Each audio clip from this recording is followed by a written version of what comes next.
Now, let's dig into today's topic. Barry, welcome to the show. Thanks, Susan. It's nice to be here. It's lovely to have you here.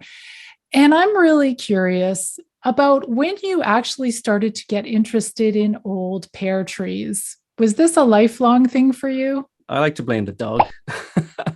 As basically my obsession started when we got her about 3 years ago. So by that time, we'd been making cider for a few years already, and everything was about the apples and seeking out good varieties to plant in our orchard. And but when I started taking the dog out on walks off the beaten track through the farmland surrounding our village here, I was really struck by just how many big old pear trees there were. And it so became a kind of a side quest when we were out and about to try and find more and more of these pear trees. And along with that, though, my interest grew in terms of why these trees were there. So it's like a skeleton of a lost landscape. And what were they used for? So here I am imagining you and Ines, your wife, in the middle of the night, sneaking out to go harvest these trees because they don't belong to you. How do you get a right to steal all the fruit? How did that happen? We're very careful not to steal, or at least not to steal too much. But we're kind of lucky because, there's a lot of farmers around here. And if we know who owns a tree and it's a variety that I'd like to test in making a perry, I'll just ask. And nobody's using the fruit anymore. There's very few people actually making use of these pears, and they're just lying there rotting into the field. When you are making Perry cider, is it common to be mixing many different varieties? Is it common to just use fruit from seedling trees? Does it even make a difference? I like to experiment a lot. A lot depends on what you've got, I guess. So if there's enough of a certain fruit from a single tree or a single variety, I will make single variety perries. Mainly because I want to know what they do. So if it's a variety I've never used before, I'd like to know what are the properties. Is it, how much tannins does it bring? How much of a fruity flavor?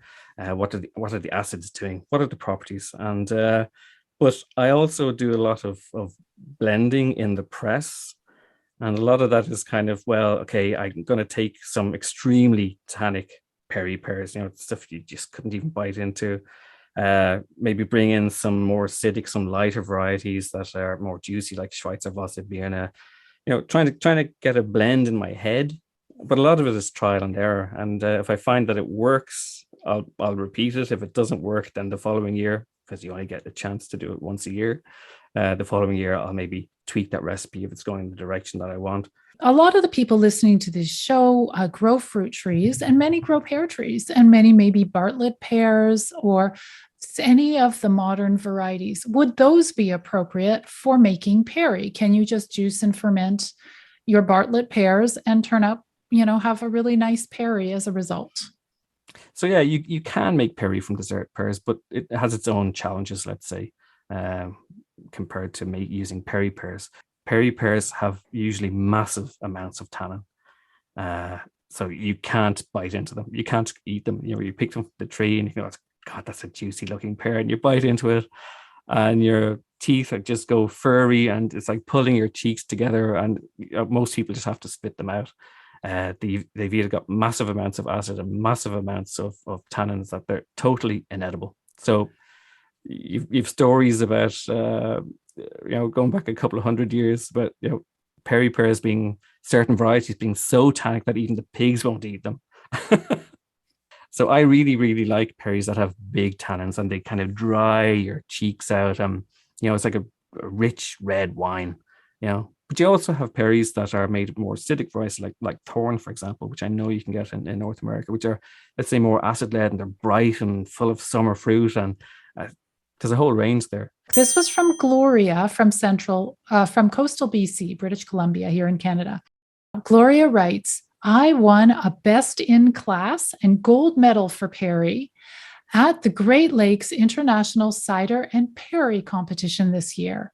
She says, I find Perry is more delicate and more champagne like when done right and when proper fruit is used. She says there is very little pear flavor with Perry fruit. So it's not like those sticky, sweet, mass marketed pear ciders that taste of fresh pears. That's not the real thing, according to Gloria. My Perry had a strong vanilla custard note, which is very cool, but not creamy, buttery like Chardonnay can be. It was 3 years old and dry. This Perry was made from 100% one single pear variety from an unknown or seedling tree that she doesn't own. So I don't know where she got this fruit from. She found the tree. She had no idea what it was going to be like. She did a single varietal, and it was award-winningly fantastic. How do you feel about that? I think that's absolutely fantastic, Gloria. I'm jealous. Can you please send me some scions over? I want that tree. Gloria said one very interesting thing there, saying champagne-like, and this is definitely the case. There are even some varieties here that's so called the Champagne Bratbirne. So champagne, actually Bratbirne translate directly as a cooking pear, but the Bratbirne class of pears in Germany were reputed to make the very best pear wines. And the Champagne Bratbirne was named so because it was indistinguishable from the finest champagne. So in England, basically in the 17th century, they wanted perry to be the English wine. And because of the wars going on with France and with the Netherlands or Holland at the time, they wanted to basically establish a local wine industry. So they wouldn't have to be importing stuff from France and Germany and Spain and whatnot. And perry was, the desired local wine, let's say. And they were doing tests, with wine merchants and stuff, doing blind tastings where the perry was indistinguishable or preferred compared to some of the finest wines that they'd been importing at the time. Where does this passion come from? What is it about pear trees and perry that just seems to mesmerize you? What is it about it that's special? Yeah, anybody who's in the cider industry or anybody who's interested in drinks like this, apples are the star. Everybody plants apple trees.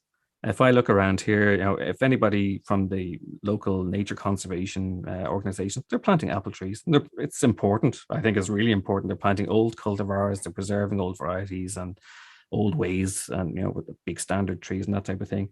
But very few people actually think about the perry pears.